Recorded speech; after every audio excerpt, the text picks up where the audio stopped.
Somewhere in a cave in Iraq, there's a skeleton that shouldn't exist. He's blind in one eye.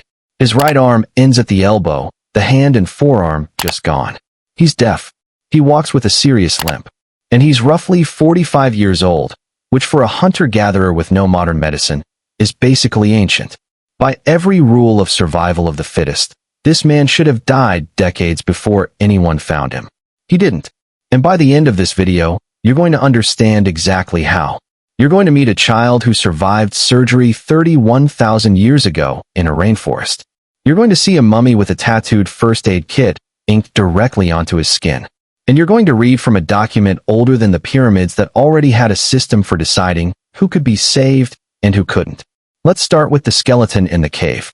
His name, at least the one archaeologists gave him, is Shanidar 1.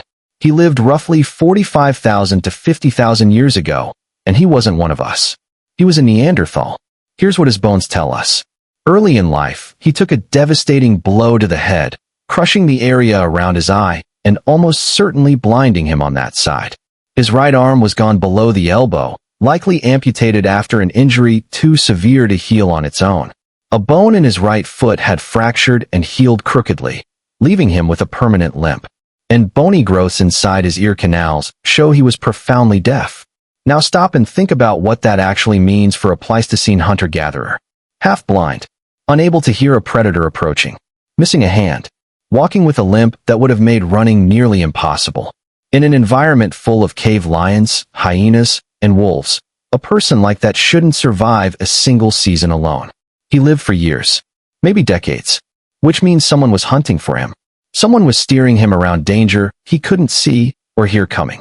Someone, or an entire group of someones, decided that a disabled member of their band was worth carrying rather than leaving behind.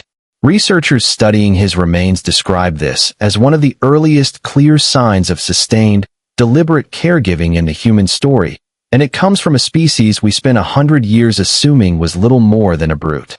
But caring for the disabled is one thing. Actually cutting into a living body and having that person walk away afterward is something else entirely. And that's exactly what happened next, on the other side of the planet. In 2020, archaeologists exploring a remote limestone cave in Borneo called Liang Tibo uncovered a skeleton with something missing, the lower part of the left leg. At first, that's not unusual. Limbs get lost to animals, to accidents, to violence. Except this one wasn't torn off or crushed. The bone had been cleanly removed. And around the remaining stump, the researchers found something extraordinary. Bony overgrowth, the exact pattern doctors see today in patients who survive a modern surgical amputation. This wasn't an injury. It was a procedure. The skeleton belonged to a child, probably no older than 10 or 11 at the time of the operation. And here's the detail that should genuinely stop you. After losing part of a leg, in a dense, rugged tropical rainforest with zero antibiotics, that child lived for another 6 to 9 years. Someone controlled the bleeding. Someone kept the wound from turning fatal in one of the most infection-prone climates on Earth. Someone fed, sheltered, and physically carried a child who could no longer walk properly through some of the harshest terrain in Southeast Asia. This single skeleton pushed the earliest known evidence of surgery back by 24,000 years in one discovery, and it proved that Stone Age medicine wasn't primitive guesswork. It was skilled, deliberate, and shockingly effective. Now, both of those cases raise the same question. If people back then didn't understand infection, didn't understand bacteria, didn't have a word for any of it, how did they keep wounds from simply rotting? For that answer, we go to the Alps, and to one of the most famous bodies ever pulled out of the ice. Ötzi the Iceman died roughly 5,300 years ago, and he was found frozen so completely intact that scientists could examine his stomach contents, his DNA, and even his skin. And his skin turned out to be covered in something strange. 61 tattoos, made not for decoration, but by rubbing charcoal into small, precise cuts. Here's what makes them bizarre. They aren't placed randomly, and they aren't placed anywhere you'd choose for looks. They cluster on his lower back, his knees, his ankles, the exact joints where researchers later found signs of arthritis and chronic wear. And when modern acupuncturists were shown the tattoo map, several of the points lined up strikingly well with classic acupuncture locations, used today for exactly the kind of joint pain Ötzi seems to have suffered from. It's possible this man was walking around with a 5,000-year-old pain management system etched directly into his own body.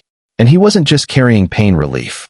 Tied to leather straps in his gear, researchers found chunks of birch polypore fungus, a species with genuine antibacterial and anti-inflammatory properties, still studied today.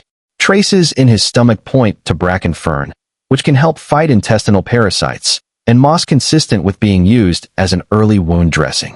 This wasn't a man wandering the Alps with nothing but a copper axe. He was carrying a first aid kit, some of it inked permanently into his own skin. So people were disabled and cared for. People were surviving surgery. People were self-medicating with real, functional plants and fungi. Which leads to the most unsettling discovery of all. Proof that at least one ancient civilization had turned all of this into an actual written system. It's called the Edwin Smith Papyrus, and it's Egyptian, roughly 3,600 years old, though many historians believe it's a copy of a document that's centuries older still. It is, quite simply, the oldest surgical text ever found. 48 real medical cases, laid out with an almost clinical coldness. Examine the injury, state the diagnosis, describe exactly what to do next. And here's the part that should genuinely unsettle you. Every single case in that document was sorted into one of three categories, written directly onto the papyrus itself: an ailment which I will treat, an ailment with which I will contend, and an ailment not to be treated. 14 of the 48 cases fell into that final category. 14 times, an ancient Egyptian physician looked at a patient and, based purely on trained observation, decided there was nothing left to do. But for everyone else, the treatments recorded are almost shockingly practical. Wounds were closed with actual sutures. Fractures were set with splints.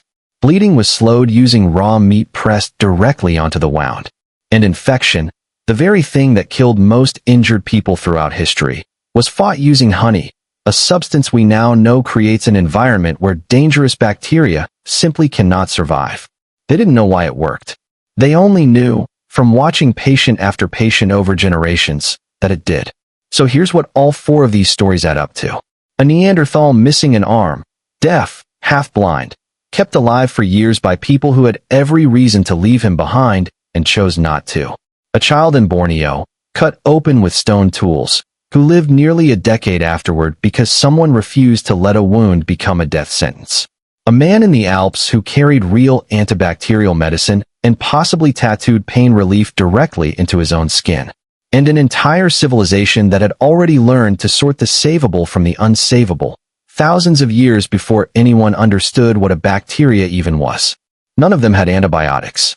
None of them had anesthesia in the way we understand it. None of them had a single germ theory to work from. What they had instead was something arguably harder to build. Thousands of years of watching, failing, adjusting, and passing every hard-earned lesson down to the next person holding the knife. The skeleton in that cave in Iraq wasn't an accident. Neither was the child in Borneo, or the tattoos on a frozen man in the Alps, or the papyrus sitting in a museum in New York today. They're all proof of the same thing. Long before doctors, before hospitals, before medicine had a name, humans had already decided that another human's survival was worth fighting for.